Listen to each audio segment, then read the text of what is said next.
Today is the last day that I get to practice my Toastmaster Icebreaker speech as I'm presenting tomorrow. Today, earlier on, I presented to my mentor and he gave me some feedbacks. Feedbacks include using my hand gesture better, as well as my intonation could be improved. However, I think overall he was pretty positive and I think I did a pretty good job. So here it is, my last practice run, let's call it. Growing up, I was extremely passionate about Japanese animation, or more commonly known as anime. I had a group of close friends who shared this common interest with me, and we would spend countless hours watching anime, discussing my favorite story and characters. Over time, I was able to pick up some simple phrases and words, but never thought about seriously pursuing learning the language. That is, until I discovered visual novels.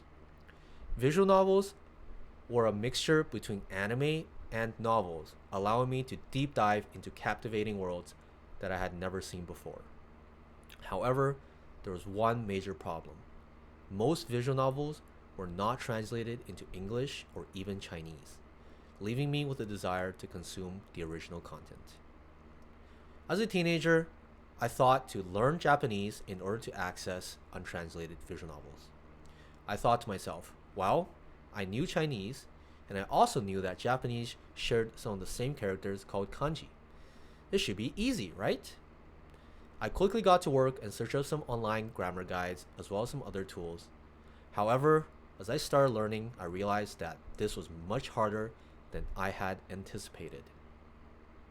The language was extremely complex with informal, formal, verb conjugations I had never seen before, and lots of particles. I was extremely overwhelmed and gave up after a few weeks of studying. However, this was not the end to my Japanese learning journey.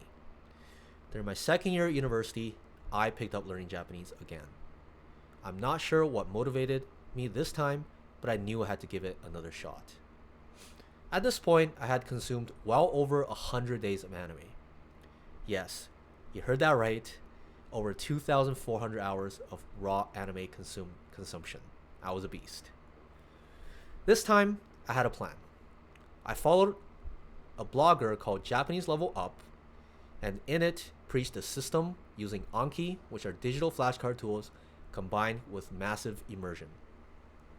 I would spend 1 to 2 hours while commuting to university studying Anki cards, and then when I got home, I would spend 5 to 6 hours immersing myself with native Japanese material. After about 6 months, I felt like I had built a solid foundation, and it was time to finally tackle the final boss, untranslated visual novels. I picked up my first untranslated visual novel and quickly started reading it. However, it was a nightmare. I was basically using a dictionary for every other word, and progress was extremely slow and tedious. At times, I felt extremely frustrated and wanted to give up. However, I pushed through, knowing that if I just continued, perhaps things would get easier. And sure enough, it did.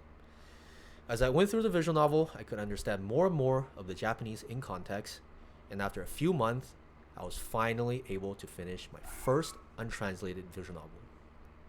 I was very proud of myself, and I thought to continue. After reading numerous more visual novels, I decided to up my challenge and decided to tackle light novels.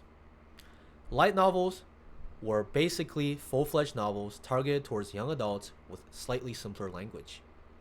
It was a huge step up from visual novels because visual novels had voice acting and visual aids, allowing me to follow the story much easier.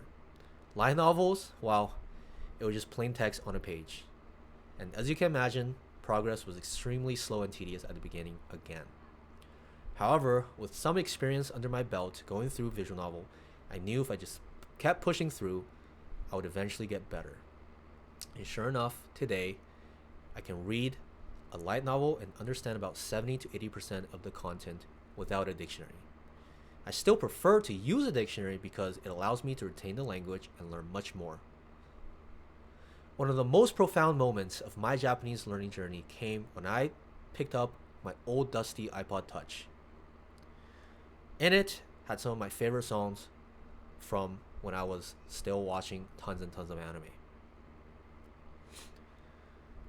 During the time, I did not understand much of the lyrics, and I simply enjoyed the melody and the rhythms. It was good enough for me. As I listened to some of these songs, a sense of nostalgia hit me. However, I noticed something different. I could actually understand the lyrics. I could actually understand what they were singing. It was an indescribable feeling. I didn't know what to think other than wow. Wow. I actually got here. I actually understand Japanese now. It was crazy. Last October, I went on a trip to Japan to test my speaking skills. Speaking was not something I practiced a whole lot, but when I practiced my other skills, it was able to, just by osmosis, become better and better as well. This was not the first time I went to Japan, and I remember my first time, it was a nightmare. I could barely speak the most basic phrases and words, and I could not communicate with the locals at all. However, this time things were a lot more different.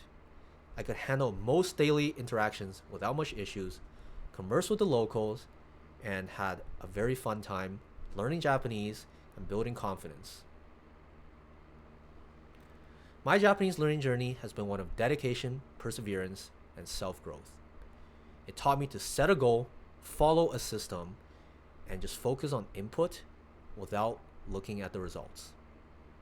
Over time, I was able to finally gain what I had set out to do, and much more. I encourage anyone with a passion or interest in a language to please pursue it. It will be one of the most profound memories you have of your life, pursuing that passion and finally learning it. And trust me, it will be all worth it. Thank you.